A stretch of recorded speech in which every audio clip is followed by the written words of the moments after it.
So dear friends, if you pay attention to the first reading, second reading, as well as the gospel today, the first reading was taken from the book of Prophet Habakkuk, and the second reading, it was taken from the letter of St. Paul to Timothy. And eventually we hear how Jesus addressed his disciple when he asked to add their faith. So today all three readings speak about faith and how it works in our life concretely. And the three readings also give us understanding about three dimensions of faith which enable us to believe in true God. The first reading is very interesting because Habakkuk, one of many prophets who always sad and lamenting his situations and grieving all the time. Not complaining, but rather how this kind of world is happening in the right now. So that's what happening with Habakkuk in the first reading. So if you believe that it is God himself, for sure we are talking about faith, and this is the connection between the first reading, second reading, as well as the gospel. Because in the second reading, St. Paul encouraged Timothy when he was leading a new community somewhere in the Greek at the time. So we believe that it is because God has been with us, and what we believe has been revealed to us by God himself through his only begotten Son, Jesus Christ. So in other words, I would say that our faith in Jesus Christ actually is based on God in actions and expressed by steadfast loyalty, fidelity, and total commitment. The first reading is very obvious. God is there.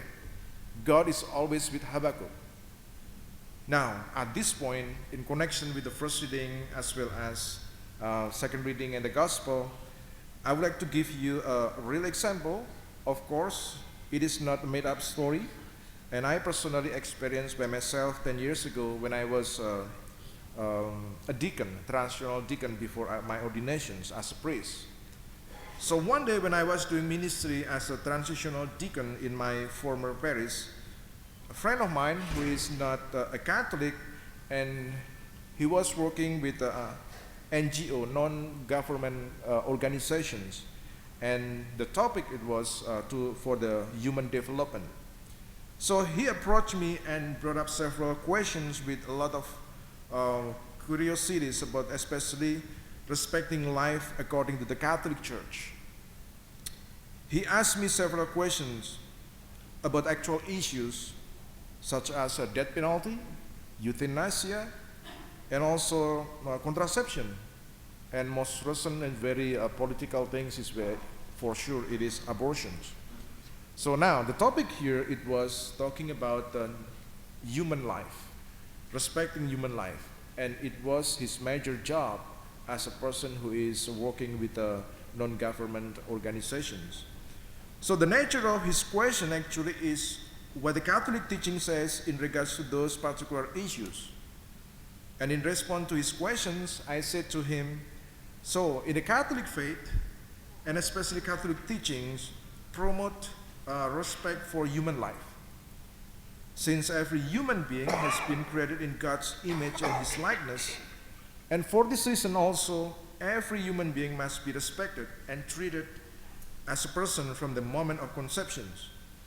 So therefore, from the same moment, human rights as a person must be recognized because everyone is called to an eternal destiny with the Lord. So I don't say in the context of in Jesus Christ, but that's what we believe as a Catholic. I explain that on that way, in such way, because he is not a Catholic, and I do not know even what religion he has. So, but he is really strongly encourage people to promote the human dignity and human life, which is good, and we believe that also. But we have a different perspective. He does it because of his job, and I do it because I do what we believe in Christ Jesus and the Catholic teaching also. So that was my short response to him, even though probably it was a little bit disappointing for him when he heard my explanations. So the reason I give you this concrete example based on my personal experience is because this month, October 2025, or even every year, every October, October has been dedicated by United States Catholic Bishop Conference to promote Respect Life program, which has been started since 1972.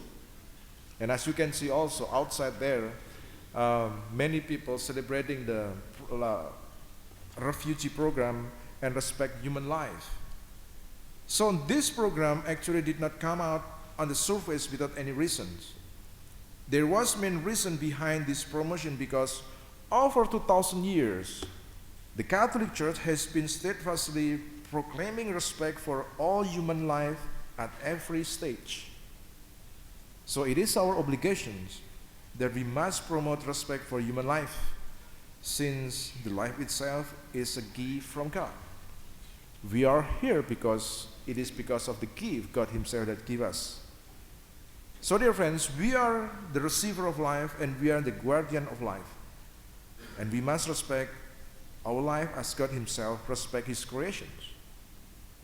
So what I would like to say through this example is that our faith in the living God must be put into real role.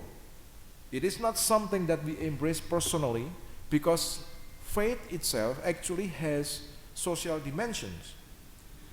Therefore, respecting human life is part of our faith, because our faith is not only literally short of a concept of what we believe in God, that we do believe God is exists. Many people who has no religions, they do believe that God is exists.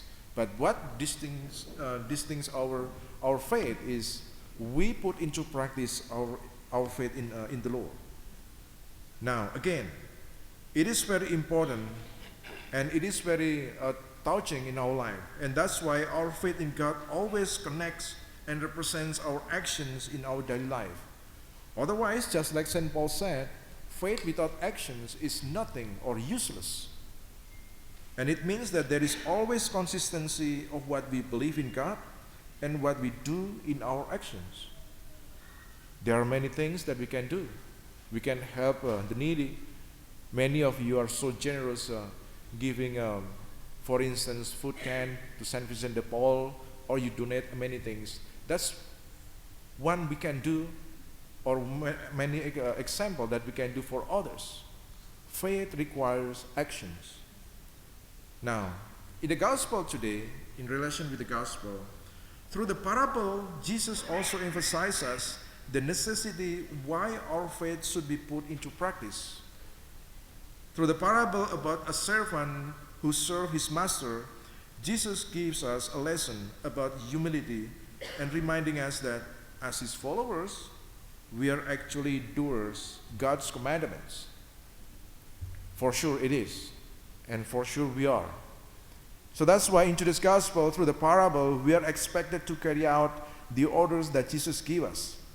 We are the servants of the gospel, so we can never feel that we have worked enough. And we must regard ourselves as God's servants, just like Jesus did, who come not to be served, but to serve. And this is the main reason why Jesus centered His ministry to other people, not to Himself. And that's because respecting human life, valuing human dignity is part of our teaching and also part of our call.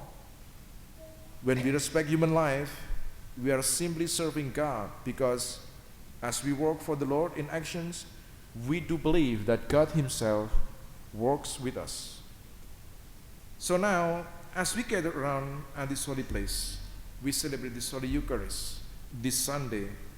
I just want to invite you to ask ourselves, for our reflections, simply, have we put our faith into practice in relation with others, with community, in our family as well, or even in our country as citizens? Again, our faith in the Lord is not only inclusively just for ourselves, but it also has social dimension for others. And what does it mean?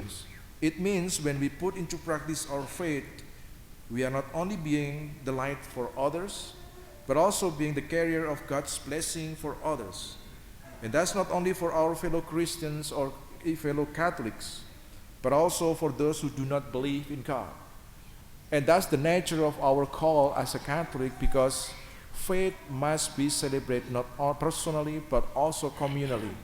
Meaning to say, what we do believe in the Lord must be put into practice in our life. And again, dear friends, by practicing our faith, we are not only sharing the grace of God to other people, but also we are spreading God's hope to the others.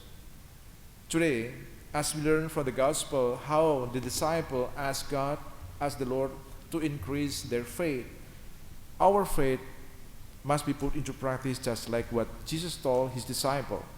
Faith without actions is nothing. May God bless you all.